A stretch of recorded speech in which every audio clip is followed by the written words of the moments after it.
దేవుని ఘనమైన నామమునకు స్తోత్రములు.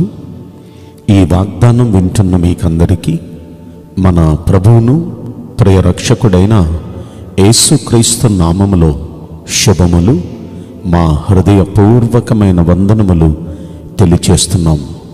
ఈరోజు దేవుని వాగ్దానం తెస్సలోనికైలకు రాసిన 2వ పత్రిక 3వ అధ్యాయము 16వ వచనం.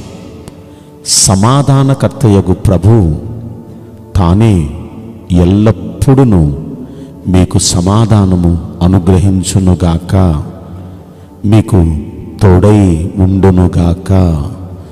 ఈ మంచి వాగ్దానం వింటున్న మనందరి వెనుకడిలో మన మంచి దేవుడు నెరవేర్చునుగాక. ఆమేన్. ప్రియ దైవ జనాంగమా, ఈ వాగ్దానాన్ని మనం పరిశీలిస్తే, వింటున్న ప్రియ దేవుని బిడలారా, మీకు దేవుడు ఎంత శ్రేష్టమైన వాగ్దానం ఇస్తున్నారో చూడండి. మన దేవునికి ఒక పేరు, సమాధానకర్తయగు అధిపతి అని ఆయనకి పేరు. ఆ సమాధానానికే ఆయన అధిపతి, నాయకుడు. ఆయన సమాధానం ఆయన దగ్గర నుండే వచ్చింది కనుక అలాంటి సమాధానమునకు కర్తయగు ప్రభు ఆయనే ఎల్లప్పుడూ ఆల్వేస్ ప్రతి విషయంలో ప్రతి విధము చేత మీకు ఆయన సమాధానం అనుగ్రహించబోతున్నారు. అంత మాత్రమే కాదు, ఆ ప్రభువే మీకు అందరికీ ఎల్లప్పుడూ తోడై ఉండబోతున్నారు. ఎంత మంచి విషయం ఇది. మన ప్రభు అయిన యేసయ్య ఈ లోకానికి రాకమునుపు ఆయనను గురించి ప్రవక్త అయిన యెషయా అనే భక్తుడు 700 సంవత్సరాల క్రితం, ఆయన రాకముందు 700 సంవత్సరాల క్రితం జీవించిన వాడు. ఆయన యెషయా గ్రంథం 9వ అధ్యాయంలో 6వ వచనంలో ఆయన మాట్లాడుతూ, ఎలయనగా మనకు శిశువు పుట్టెను, మనకు కుమారుడు అనుగ్రహించబడెను, ఆయన భుజముల మీద రాజ్యభారముండును, ఆశ్చర్యకరుడు, ఆలోచనకర్త, బలవంతుడైన దేవుడు, నిత్యుడగు తండ్రి, సమాధానకర్తయగు అధిపతి అని ఆయనకి పేర్లు పెట్టబడును. ఇక్కడ 5 నామాలు, ఆయనకి ఇవ్వబడిన 5 బిరుదులు. ఆశ్చర్యకరుడు, ఆశ్చర్య కార్యాలు చేసే దేవుడు ఆయన. ఆలోచనకర్త, చక్కని ఆలోచనలు ఇచ్చే దేవుడు ఆయన. బలవంతుడైన దేవుడు, బలమైన కార్యాలు ఆయన చేసే దేవుడు. నిత్యుడగు తండ్రి, ఈ లోక తండ్రులు నిత్యం ఉండరు, ఆయన ఎప్పుడు తండ్రి స్థానంలో నిత్యం ఉంటాడు మనకి.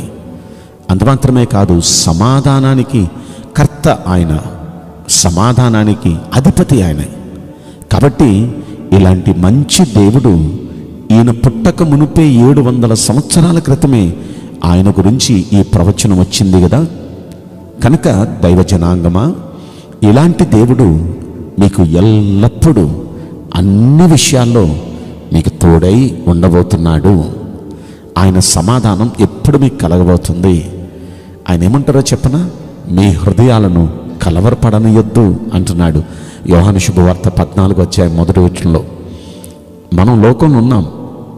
ఈ లోకంలో వస్తున్న శ్రమలను బట్టి, ఈ లోకంలో కలుగుతున్న ఒడిదుడుకులను బట్టి, మీకు కలుగుతున్న సమస్యలను బట్టి కలవరపడొద్దు, కంగారు పడొద్దు. సమాధానకర్త మనకు తోడున్నాడు. ఆయన సమాధానం ఎల్లప్పుడూ అన్ని విధాలుగా అన్ని విషయాల్లో మీకు సమాధానం అనుగ్రహించబోతున్నారు ఆయన. కనుక ఆయన ఉన్నారు అనే నమ్మకం పెట్టుకోండి. అలాంటి ఆ సమాధానకర్త మీకు తోడున్నాడు. ఆయన అంటున్నారు, నా శాంతిని మీకు అనుగ్రహిస్తున్నాను. లోకమిచ్చున్నట్టు శాంతి కాదు, నా సమాధానాన్ని మీకు అనుగ్రహిస్తున్నాను అన్నారు. ఆయన సమాధానం ఎలాంటిదంటే, గాలి తుఫాను మధ్య ఈ దోణి వెళుతూ ఉంటే ఆ దోణిలో శిష్యులు కూడా ప్రయాణం చేస్తున్నారు. వారేమో అల్లాడిపోతున్నారు ఆ గాలి తుఫానుకి. ఆయనేమో గాలి తుఫాను మధ్య కూడా దోణి అమరమున తలగడగా చేసుకొని తలవాల్చి ఆయన నిద్రిస్తున్నారు అనే మాట ఉంది. అంటే అంత గాలి తుఫాన్లో కూడా ఆయన ప్రశాంతంగా కూల్గా నిద్రపోతున్నారు. అంటే పరిస్థితులు ఎలా ఉన్నా, ఎలాంటి పరిస్థితులు గుండా వెళ్ళినా సరే కూల్గా సమాధానంగా ఉండగలిగింది దేవుని సమాధానం. ఈనాడు ఏదైనా చిన్ని తేడా వస్తే మన సమాధానాన్ని కోల్పోతాం కదా.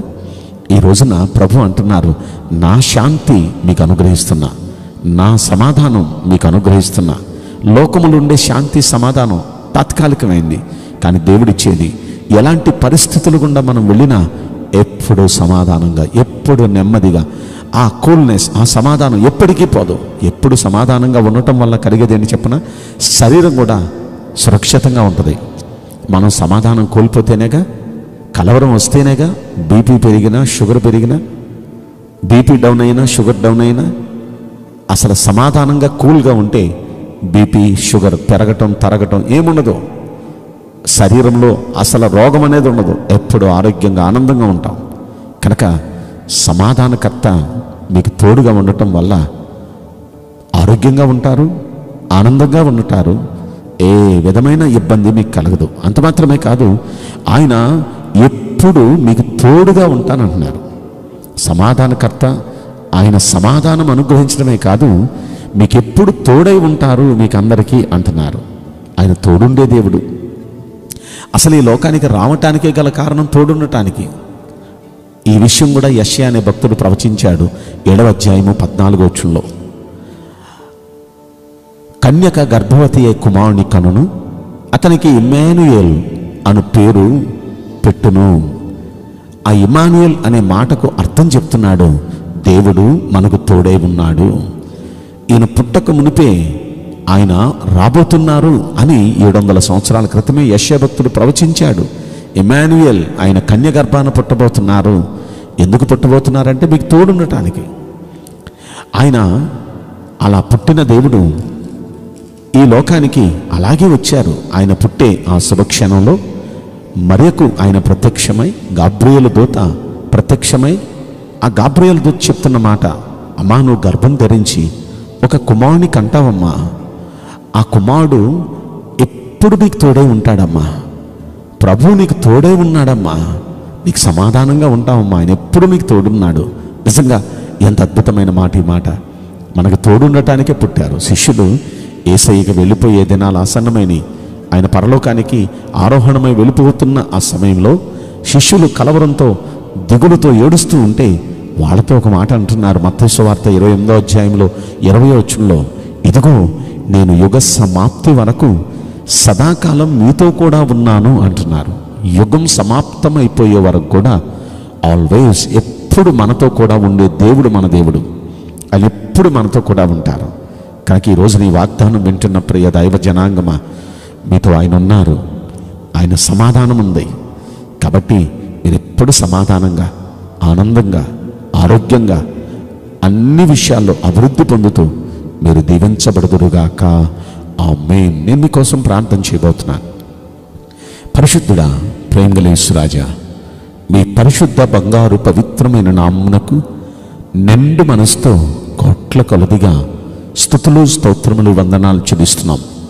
ఈ వాగ్దానం వింటున్న ప్రియుల జీవితంలో దయచేసి ఈ వాగ్దానం నెరవేర్చి కృప చూపించండి. సమాధానకర్త, మీ బిడ్డలకు మీరు తోడుగా ఉండి మీ సమాధానం వారికి అనుగ్రహించండి. ఆరోగ్యం, నెమ్మది, ప్రభువా నీ సన్నిధిలో శ్రేష్టమైన ప్రతి ఈవులు వారికి అనుగ్రహించి ఆశీర్వదించమని ఈ కొద్ది మనవులు నజరుడైన యేసుక్రీస్తు ప్రశస్తమైన నామములో మిక్కిలి వినయముతో ప్రార్థించి బ్రతిమిలాడి వేడుకుంటున్నాం ప్రియ పరలోకపు తండ్రి. ఆమేన్. May God bless you all. Thank you.